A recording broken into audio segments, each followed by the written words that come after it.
everyone, welcome back to my channel. আৰু এই মাত্ৰ মই কি বনালো গম পাইছেনে? খাই দেখাইছো।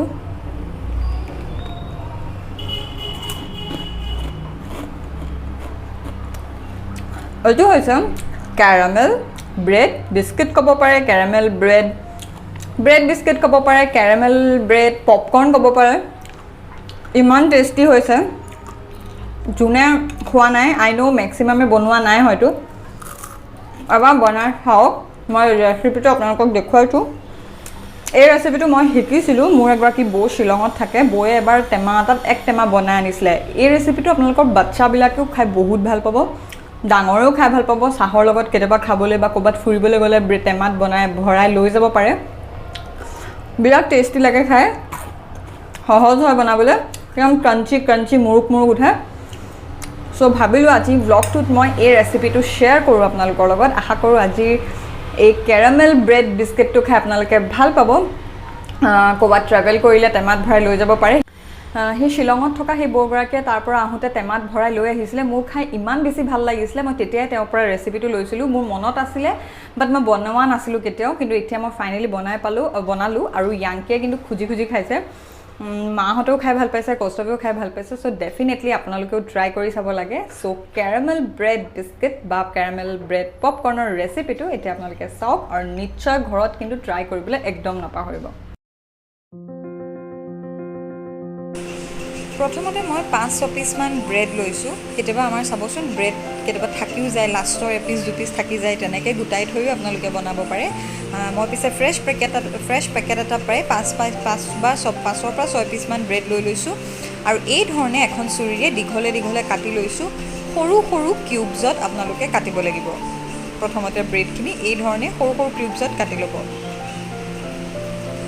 এইখিনি মই গোটেইখিনি কাটি ল'লোঁ। এতিয়া মই আপোনালোকক যিমানটো চাইজ দেখাইছোঁ মই কিন্তু পিছত আৰু অকণমান সৰু কৰিলোঁ। সেয়া মোৰ দেখুওৱা নহ'লে মই পিছত দেখুৱাম বাৰু। এইখিনি মই যেতিয়া সৰুকৈ কাটি ল'ব তাৰপিছতে এখন মই কেৰাহী লৈছোঁ। কেৰাহীখনৰ গেছৰ ফ্লেমটো মনত ৰাখিব, একেবাৰে ল' ফ্লেম হ'ব লাগিব। আৰু তাতে এখন শুকান কেৰাহীত এই ব্ৰেডৰ টুকুৰাখিনি দি দিলোঁ। মোৰ অকণমান ডাঙৰ হোৱা যেন লাগিলত মই এপিচকৈ আনি পেলাই আকৌ অলপ সৰু কৰি ল'লোঁ। মানে একেবাৰে সৰু কিউবছ হ'লে খাবলৈ বেছি ভাল হয় ডাঙৰ হোৱাতকৈ। মোৰ মাজে অলপ ডাঙৰ হৈছিল, মই পিছত সেইখিনি সৰু কৰি লৈছোঁ। এয়া চাওক মই ইমানখিনি সৰু পিচ কৰি ল'লোঁ। সৰু হ'লে বেছি খাবলৈ ভাল হয় আৰু ক্ৰিস্পিটো বেছি হয়। এতিয়া এইখিনি 5 পৰা 10 মিনিট সময়লৈকে একেবাৰে ল' ফ্লেমত এই ধৰণে ৰোষ্ট কৰি থাকিব লাগিব শুকান কেৰাহী এখনত। এনেকুৱা ধৰণৰ ক'লা আপোনালোকৰ ব্ৰেডৰ গুৰিবিলাক ওলাব পাৰে, সেইখিনি পেলাই যাব, নহ'লে পিছত পেলালেও হ'ব। আৰু এই ধৰণে মই 5 পৰা 10 মিনিট সময়লৈকে এইখিনি ভালকৈ ৰোষ্ট কৰি ল'লোঁ। আৰু মই কমচে কম 10 মিনিটমান সময় ৰোষ্ট কৰাৰ পিছত এইখিনি মোৰ ৰেডি হৈ গৈছে। এতিয়া মই এখন থালত এইখিনি গোটেই কাঢ়ি ল'ম। এই ধৰণে মই কাঢ়ি লৈছোঁ। আৰু কিমানটো লেভেললৈকে মই ৰোষ্ট কৰিছোঁ মই সেইটো আপোনালোকক দেখুৱাম। মানে হয়তো মই শব্দ এটা হ'ব, সিমানখিনি লেভেললৈকে আপোনালোকে ক্ৰিস্পি কৰিব লাগিব। এনেকৈ কিছুমান ব্ৰেডৰ পৰা ওলোৱা ক'লা গুৰি অংশ ওলাব পাৰে, সেইখিনি পেলাই দিব।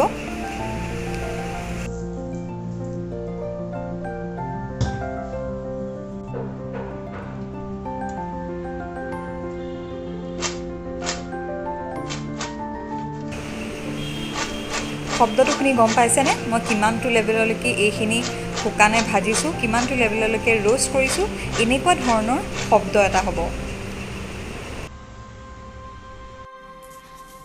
সেইখিনি মই প্লেটখনতে ৰাখি থ'লোঁ। এতিয়া একেখন কেৰাহীতে ভালকৈ চাফা কৰাৰ পিছত মই 2 টেবুল স্পুন, এখন ডাঙৰ চামুচেৰে 2 চামুচ মই দিছোঁ চেনি।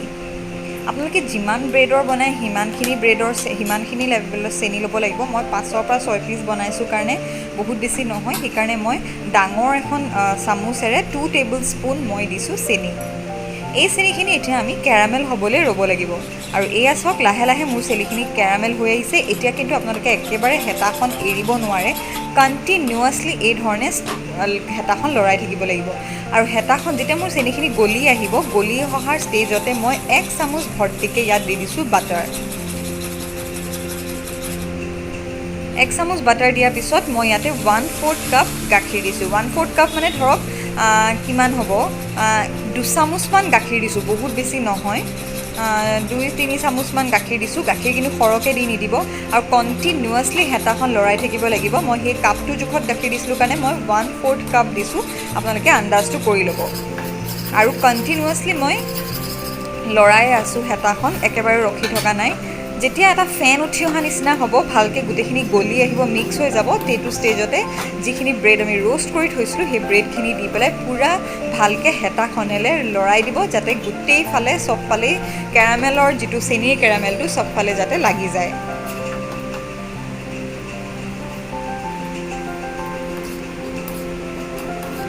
এনেকৈ চেনীৰ ৰসত মানে চেনীৰ কেৰামেলখিনিত ব্ৰেডটো দিয়াৰ পিছত 2 মিনিটমান এই ধৰণে লৰাব লাগিব। বহুত বেছি গৰম হৈ থাকে, মোৰ হাতত পুৰিছেও, আচলতে লৰাই থাকোঁতে এপিচ দুপিচ আহি হাততে পৰিছেহি, সেইকাৰণে একদম পুৰি গৈছেগৈ, বহুত গৰম হৈ থাকে। এতিয়া মোৰ 2 মিনিট হৈ গ'ল। 2 মিনিট হৈ যোৱাৰ পিছত এখন আকৌ সেই ষ্টীলৰ থালখনতে মই গোটেই ব্ৰেডৰ এইখিনি টুকুৰাখিনি মই প্লেটখনত উলিয়াই ল'লোঁ।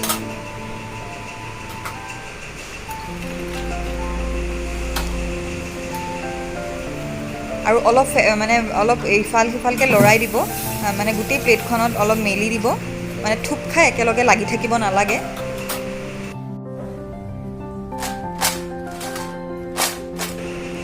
আৰু এইখিনি মই অলপ সময় প্লেটতে থাকিবলৈ দিলোঁ, ৰুম টেম্পাৰেচাৰত ঠাণ্ডা হোৱালৈকে। আৰু হাতেৰে এই ধৰণে ভাগি দিব। শব্দটো শুনিতো গম পাইছেই কিমান বেছি ক্ৰিস্পি হৈছে, ক্ৰাঞ্চি হয়, মুৰুক মুৰুক উঠে, খাই বৰ ভাল লাগে। বাটাৰ চেনীৰ এটা ফ্লেভাৰ থাকে ব্ৰেডৰ।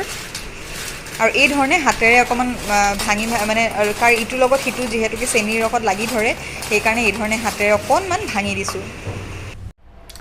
কেনেকুৱা পালে বাৰু ৰেচিপিটো চাই? ট্ৰাই কৰিম নিচিনা লাগিছেনে? ময়ো এয়া টেমাত ভৰাই ল'লোঁ, পৰি গৈছিলে। চ' চাহৰ লগত মাজে মাজে খাই থাকিম। মই এতিয়া 5-6 পিচমান ব্ৰেডৰে বনাইছিলোঁ, বেছি বনোৱা নাছিলোঁ। নেক্সট টাইম শেষ হ'লে এইখিনি আৰু অলপ সৰহকৈ ব্ৰেডত বনাই টেমাত ভৰাই থ'ম। চ' প্লিজ ৰেচিপিটো ট্ৰাই কৰিব। আৰু আজিৰ যদি এই ভিডিঅ'টো আপোনালোকৰ ভাল লাগিছে, সৰু এটা ৰেচিপি ভিডিঅ'ই কৰিছোঁ, বেলেগ একো ব্লগ মই ইয়াত এড কৰা নাই। যদি ভাল লাগে প্লিজ লাইক কৰিবলৈ নাপাহৰিব, শ্বেয়াৰ কৰিব নিজৰ ফ্ৰেণ্ডৰ লগত যদি ভাল লাগে ৰেচিপিটো, আৰু কমেণ্টছ লিখিবলৈতো একদমেই নাপাহৰিব। আৰু যিসকল নতুন দৰ্শক প্লিজ চেনেলটো ছাবস্ক্ৰাইব কৰি দিব আৰু লগতে বেল আইকনটো প্ৰেছ কৰি দিব। তেনেহ'লে পুনৰ লগ পাম আন এটা নতুন ভিডিঅ' আৰু আন এটা নতুন কণ্টেণ্টৰ সৈতে। তেতিয়ালৈকে বাই বাই।